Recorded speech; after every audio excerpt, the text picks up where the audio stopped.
For many of the climbers, the anticipation of the climb began with the excitement of getting to Africa for the first time and exploring the vibrancy of Moshi and the amazing Tanzanian people. No sooner had we done that, and we had to start preparing our gear for the climb and getting mentally prepared for what we had all been training for many months leading up to the climb itself. While our anticipation was building, we had to pack all our gear into these yellow bags that would house all our equipment and survival gear for the next few days. Leaving Moshi, we headed out to the Lemosho Gate of Kilimanjaro. For many of us, this adventure really had lots of months of training, but none of us really fully understood what lay ahead of us in terms of the endurance to climb the mountain.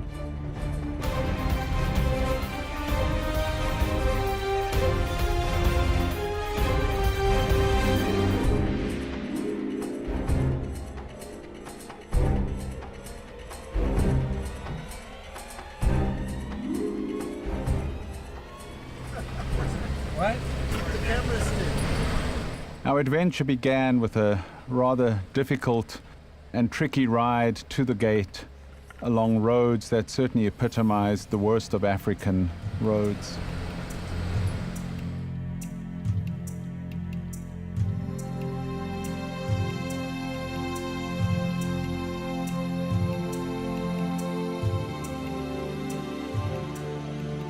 It was cold and wet on our first day at Lemosho, and reading the signs warning climbers of all the dangers that lay ahead certainly got the nerves building even more. We met our porters for the first time, and they would of course make sure that we were well fed, well kept for the next few days on the mountain.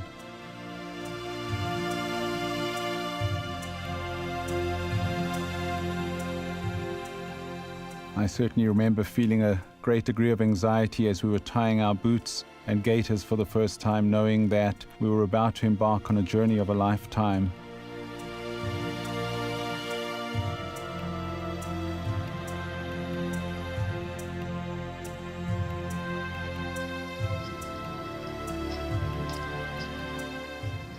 Daniel, are you warm enough? The beauty of the rainforest at the lower edges of Mount Kilimanjaro is really hard to describe.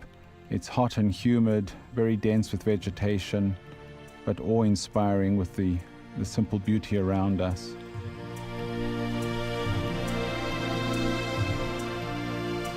And of course, the small gifts of life were afforded us with Tusker Trail and some of their amenities.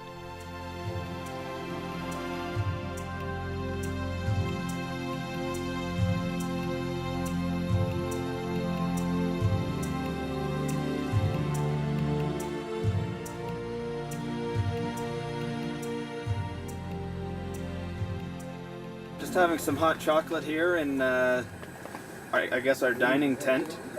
We have 3 of them for the group. We're at Big Tree Camp. We got up this morning at Bristol Cottages in Moshi, Tanzania, and we had about a 3.5-hour drive in a couple of, I believe they were Toyota Land Rovers actually, and boy, we took some pretty rough trails coming in, but it was awesome. I would say the drive-in was an unbelievable adventure in itself today.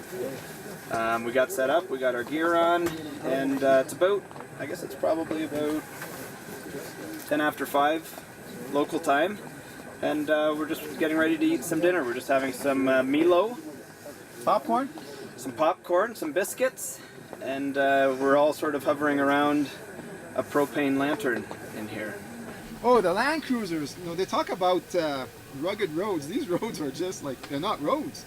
Up and down and up and down. I don't know who was driving up front, but they were getting caught all the time. We had Julius, no problem. He was driving our Land Rover everywhere in there and worked out fine. The climb to our first camp, Big Tree Camp, had been a fairly short day, but somewhat steep.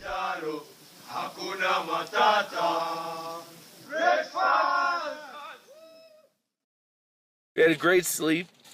We're almost at 10,000 feet, feeling good. Record time 2 hours and 30 minutes coming up here to Camp 1, the Big Tree. We're looking to get above the clouds today. Hopefully we can do that. Thereafter, we would spend many more hours together on the trail as a group. getting to know each other well, spending time with each other. And the team came together very quickly to be a cohesive group, all there with the same cause, summiting Mount Kilimanjaro in support of the cord blood bank.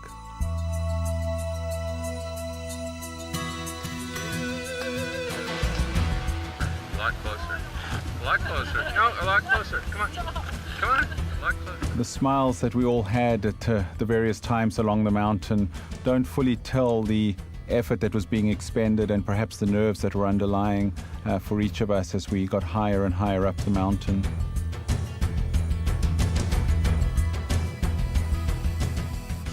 So Heidi, how good is the day going? Fabulous so far. And it's so good that I decided to file my nails. The climbers had come to Kilimanjaro each for their own reasons, some with a very personal connection to stem cell banking, others in support of the organization, and others just looking for an adventure. However, when we all got there, we recognized that we had a single common objective, and that was to raise awareness and raise money for the importance of a stem cell bank for Canada. And what we were going to put ourselves through as climbers perhaps didn't even come close to the difficult challenge that patients awaiting a stem cell transplant go through day in and day out.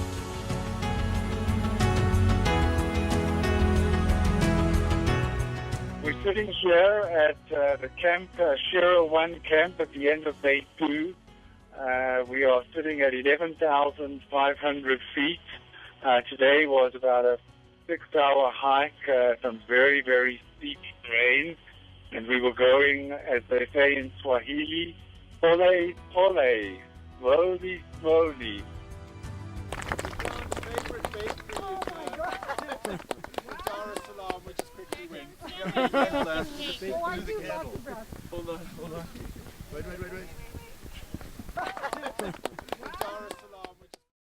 The group has bonded, everybody's getting to know each other. We have meals together, we walk in small groups, and I have to say everybody's having the absolute thrill of their lives so far. On reaching Shira Camp at over 11,000 feet, for many of the climbers this was the highest we had ever been in our lives. And we began to feel the difficulty of the reduced oxygen, the lower pressure, and the increasingly steep hike.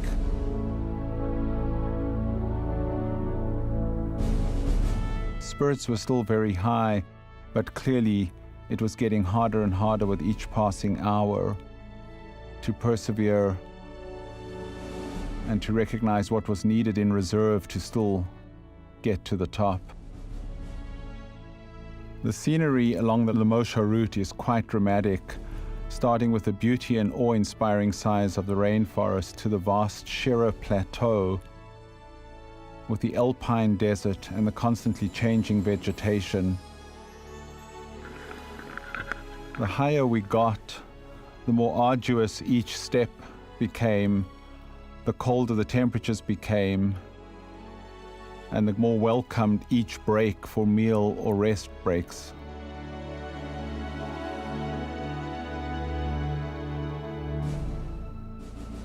We were very fortunate in our climb to have great weather once we got above the clouds of the rainforest, and the warmth of the sun during the day certainly made it easier to climb.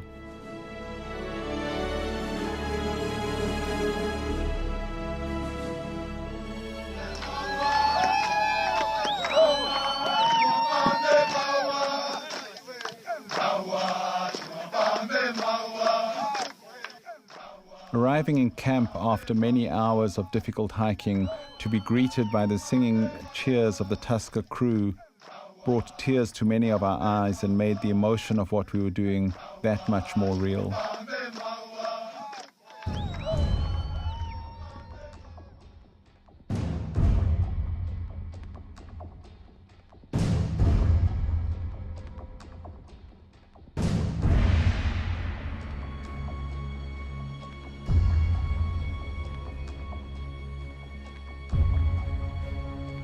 As we approached Moir Camp at about 13,600 feet, the effect of the climb began to take its toll on many of the group, with severe symptoms of mountain sickness setting in, causing some people to wonder if they had it in them to get to the top.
On day 4, as we go from War Camp to Barranco Camp, we have to pass lava rock at 15,000 feet, really entering extreme altitudes and recognizing the severity of what lay ahead. The Barranco Valley offers some of the most incredible scenery anywhere on Kilimanjaro, with giant plants towering over each of us in what is otherwise an alpine desert. And we're going up there tomorrow. Digging deep for all the energy and reserve that we had, the group's spirits remained very high, and humor was one of the things that sustained us from hour to hour, as did all the great food and lots of calories that Tusker Trail made sure we ate at every meal.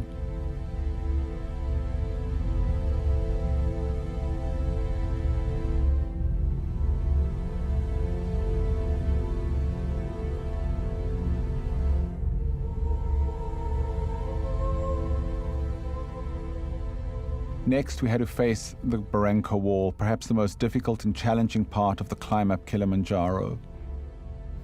We are about to climb the Barranco Wall, and I must admit, I am scared. So is Tim.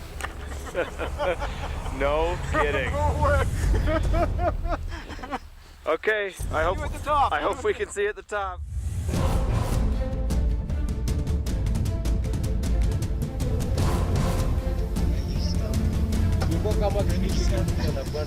Hey Derek, what's cool, huh? We're just waiting our turn here on the Barranco Wall. It's a beautiful spot. Lots of porters, lots of trekkers, but it's a beautiful day. So no complaints, no rush. Pole. Pole.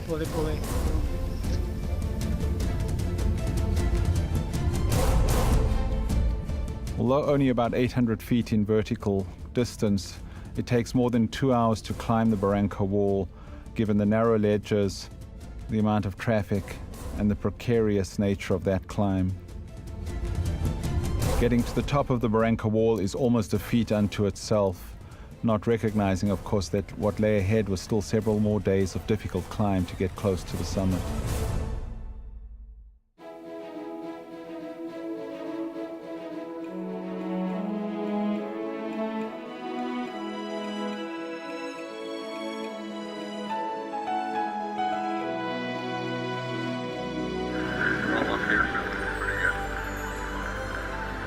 Particularly me, who's not a big fan of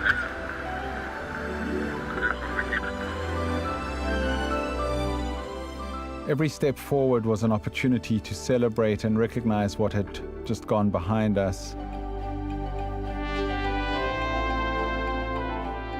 Fully recognizing that lying ahead, it was only going to get more and more difficult. There were even moments when the group took time to dance and celebrate.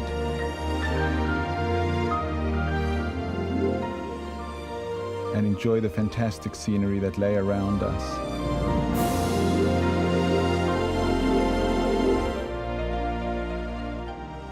Each day the climbers had to have a medical assessment, making sure that we were fit to get to the next stage, checking our oxygen, our vital signs, and our general well-being.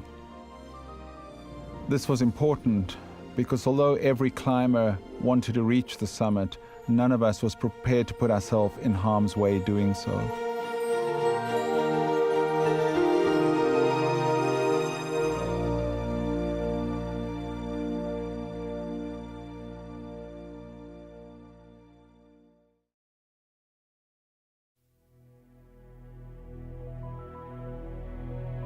The climb on day 6 was the shortest, but one of the steepest and most difficult.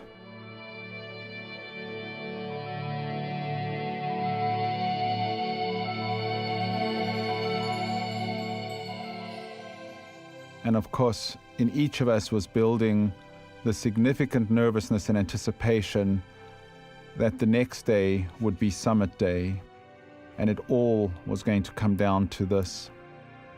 Would we get to the top, and would we survive the challenge that the mountain had to offer us?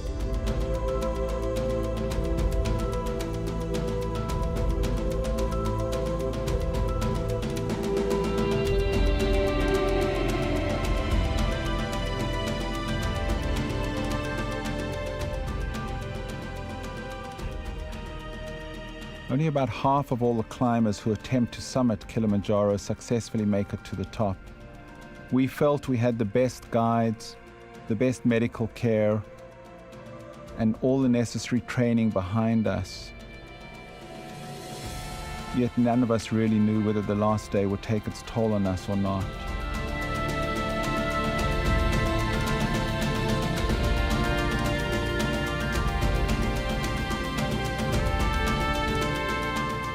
I go up there.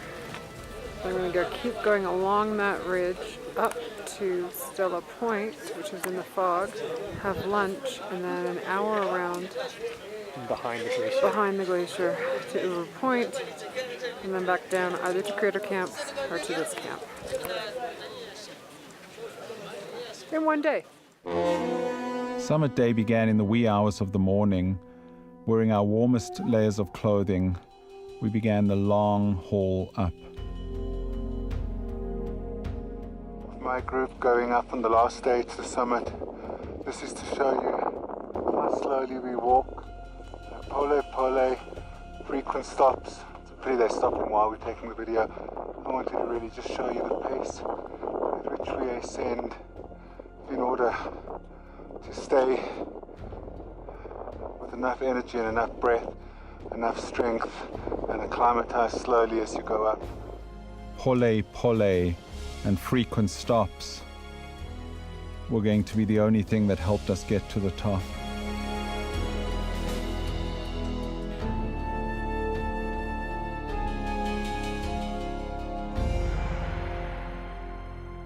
And then, after 7 hours of hard slogging, we were there. At Uhuru Peak, 19,341 feet above sea level, we summited Mount Kilimanjaro. Our dreams had come true. Connor, Luke, and Tasha, I'm at the top of Kilimanjaro, and you know, I love you more than this mountain. Thanks for helping me get here. Emotions were running deep, tears and hugs everywhere. Canadian Blood Services Climb for Core team reached the peak of Kilimanjaro, all 25 of us, individually and collectively, having made this dream come true.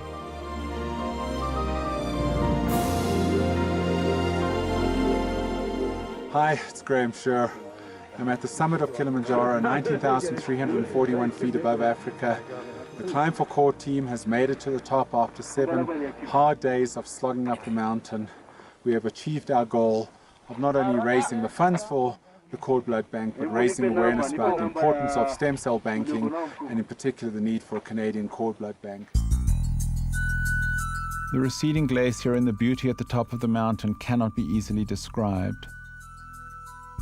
The sheer exhilaration helped offset the fatigue and the exhaustion that each of us felt.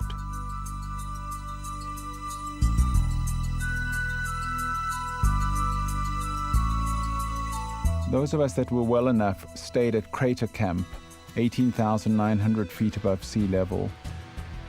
And there, some true Canadian experiences took place.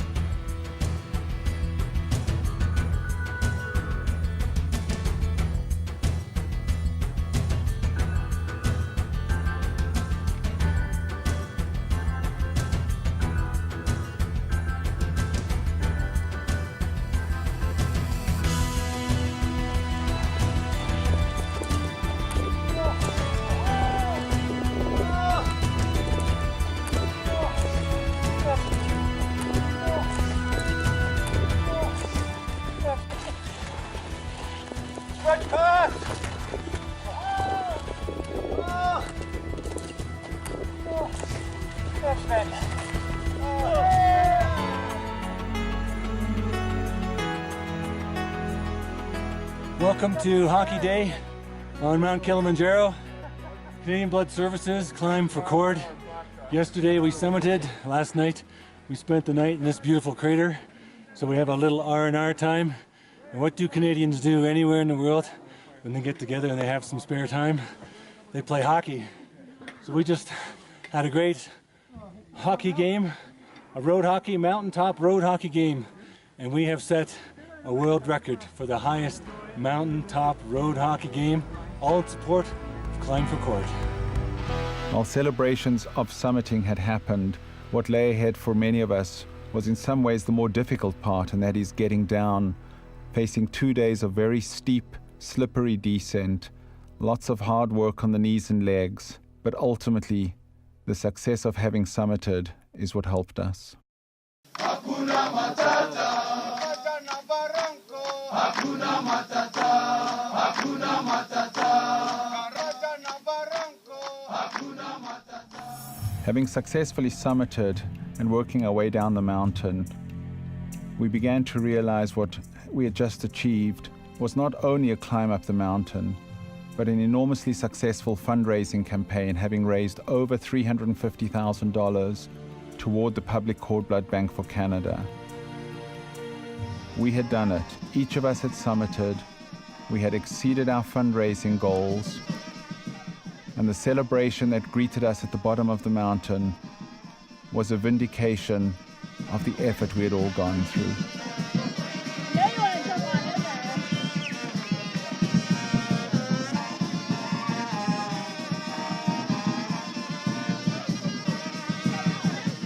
The enormity of the achievement behind us, the group began to say its final goodbyes, knowing that bonds and friendships had been formed, memories had been deeply established, and an incredible undertaking had been achieved collectively, something that will long be remembered by all of us.